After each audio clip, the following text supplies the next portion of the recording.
好来，乡亲啊，这个疫情的期间，大家真正是出钱出力，无咧分男女老幼。新北市的淡水有2个双生啊小兄弟啊，捐出着因的西卡8000块，予医护人员。泰山更有一对高龄90岁老翁婆，早期咧做农，即摆退休了，因捐出着因的业绩100万，予新北市政府。侯市长咧透过视讯甲因感谢的时阵，是一直讲足甘心、足感动。 讲你要捐100万，我听着有够感动的啦。我想这个这才有效啦，我想捐咧政府。对镜头底的手，这2个老先生、老太太和校友谊真感动，因为因捐西卡100万给新北市政府。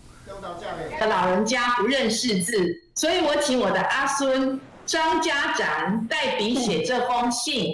给您，想要感谢及支持市长您及新北市的同仁。批内面有写着讲，我是住伫泰山区的市民，叫李祖任，92岁。我的太太陆月娥89岁。最近看到市长逐工为防疫代志遮辛苦。最近阮2个开讲的时，有讲到辛苦一世人，较早少年时嘛，互人帮助过。阮想要捐出100万的西卡来回报社会，帮助因为疫情影响艰苦需要帮助的人。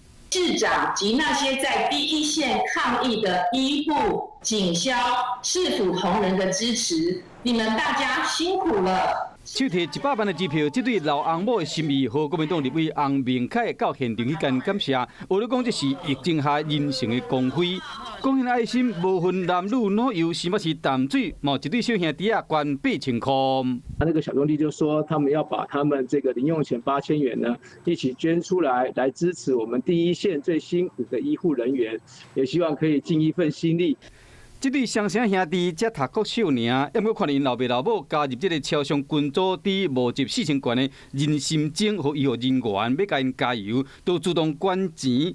希望讲嘛会使替淡水马街的医护人员，虽然是囡仔，要过做爱心无输大人，嘛互人看到台湾真高的人情味。